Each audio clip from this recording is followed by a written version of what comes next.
Welcome to Sonia Podcast. So we're talking about the natural stages of a relationship. So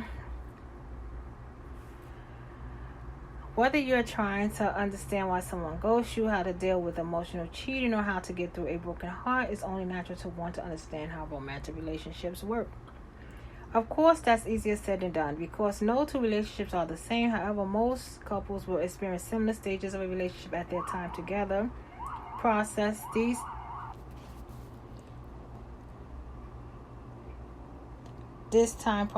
These stages might look slightly different from ethically non-monogamous people or those who created their own relationship structure, but most folks will still need to navigate the same stage of relationship as a bond grows and strengthens. Now, granted, there are certain life circumstances that affect how these stages progress. For example, if you started dating someone during COVID lockdown, as a result, spend an extraordinary amount of time together, you may blow through the honeymoon phase faster than you might be typical. Now, on the flip side, say a 16-year-old might hang out in the blissful state longer than others because they don't have to deal with the complexity of adulthood on a day-to-day basis. Learning what the typical stage of a relationship are and how to navigate them can help you better understand what's going on in your own life. Learn how to talk about it and realize that you're not alone in experiencing these things. So the first stage is the honeymoon stage. Now, we all know this stage. You probably saw this one coming and likely heard the term before. And it's a real thing. The beginning of a new relationship is exhilarating. You're connecting with someone, you find excitement, and who finds you exciting. You're eager to learn about them, can't get enough of them, have all of those passionate feelings that make dating so thrilling. There's so much anticipation, curiosity, nervousness, wonder. This is a phase where people often get swept away with romantic feelings. Sometimes believe they have found the one or the one of the ones and have mind-blowing passionate sex during this relationship stage. It's critical not to make any big decision. Moving in together, getting engaged, etc. Don't get me wrong. The honeymoon phase is fun. And it should be. Suck up all the joy this phase brings. Just wait until the following phase of the relationship to take things to the next level. Typically, this period lasts anywhere from 6 months to 2 years, but usually tapers around the first year for most relationships. Here's a fun thing about the honeymoon phase. There's actually science behind it. So, you have neurotransmitted, brings you happiness and joy, gives you that energized, epic feeling. The combination of these three neurotransmitters can cause you to be blind to certain things, such as any fault the person has, and there's really nothing wrong with that, as long as you're being aware and safe as possible. After some time passes, these hormones and neurotransmitters dispatch, allowing the potent high to wear off in relationship to the next phase, the next stage. Now, personally, the back to the reality phase, I love this phase. I think it's full of opportunity, and for a lot of people, it's a make or break stage in a relationship. In the honeymoon phase, your partners can't do any wrong. You swept away with each other, probably haven't dug in super deep to know if there are any real issues quite yet. And that's okay. Sometimes you might just be looking for a whirlwind romance and not a full-blown relationship. Now, however, if you're looking for something long-term, this stage of a relationship is vital to its progression. Now, as someone with quite a lot of feelings who enjoy deep, intimate talks, this part is challenging and dreamy. This is where things get real in a different way. You'll likely approach topics that are uncomfortable. You'll probably meet each other, friends, family. You might realize some things about each other that possibly annoy you or deserve a conversation. My advice, don't run from these things, because they will catch up. Real intimacy and connection come from facing things head on together. So talk, be vulnerable, honest, ask questions, ask your partner questions, but listen with intent and share with complete transparency. This stage sets the foundation in many ways for the rest of your relationship. If your partner is unwilling to have the conversation in a vulnerable way, this could be a breaking point. Believe people when they show you who they are in this phase. And remember, if you break up, you didn't fail at this relationship. It's just as successful to leave a relationship that isn't for you as staying in one that that isn't for you. Everything is out.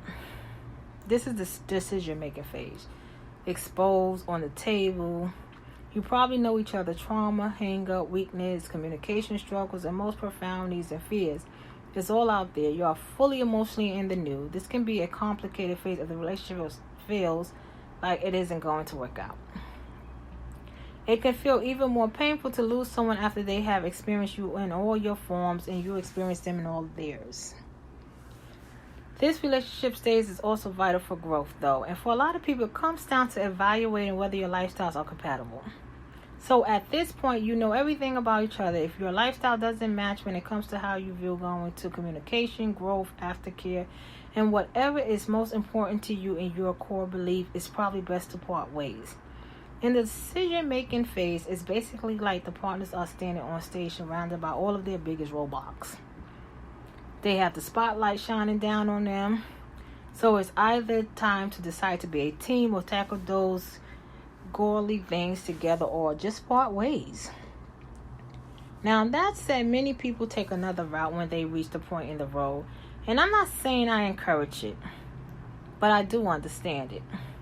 This is when some people decide that they want to stay in a relationship of comfort and familiarity, regardless of the significant issues and differences.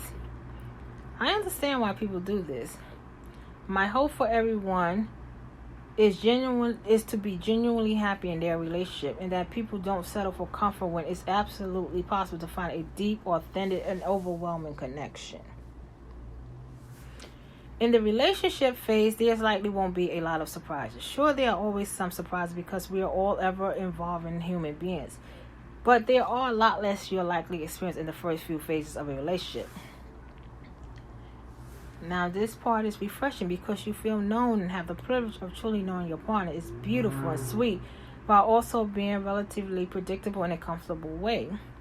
The relationship has likely developed into its own language for navigating the world together. Of course, this time period won't always be sunshine, rainbows, and unicorns, y'all. But it will likely be easier to navigate uncomfortable conversations, situations, and shortcomings because of the years of practice communication. There is, of course, a difference between settling down with someone after 3 years, 5 years, or 10 years, regardless how long you've been together.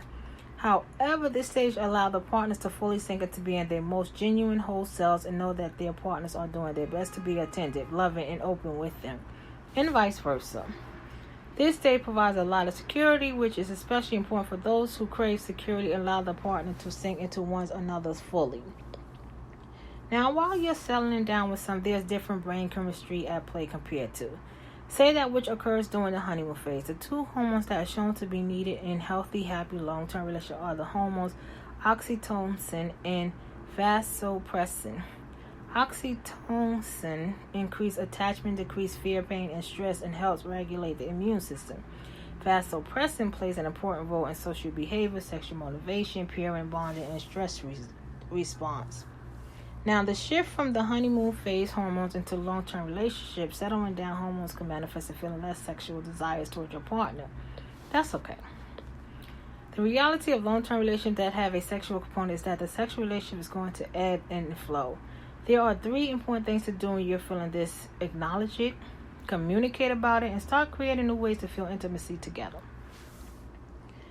Now, this is an important moment to ask yourself. You're still prioritizing yourself, your needs, your wants, desires, and passion.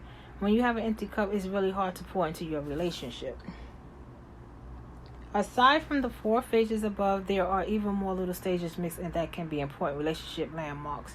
These 4 are arguably the biggest, most notable relationship phases that happens in a longer-term relationship. While they all might be caused by different reasons and long vastly different from the outside, their coding is very similar.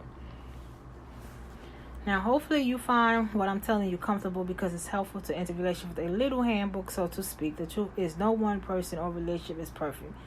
And we all continuously figuring it out. We all trying to grow together. Everyone has the potential to learn, to grow, to add to his belt, be better equipped in existing and future relationships. So we all have the chance of being better in our relationships. And tell me what's your comments. You can leave a comment on this podcast, or you can go to sv766752@gmail.com, or you can go to my website, http://podcasters.com/wordpresses, www.avilo, use promo code Sonya. You can www, Instacart150. If you like to buy me a coffee, you can buy me a coffee. You can follow me at son.ia9795, Instagram, Sonya Santiago, Twitter, Sonya Santiago, Pinterest, Sonya Santiago, YouTube, Sonya Santiago, Facebook, and have a good night.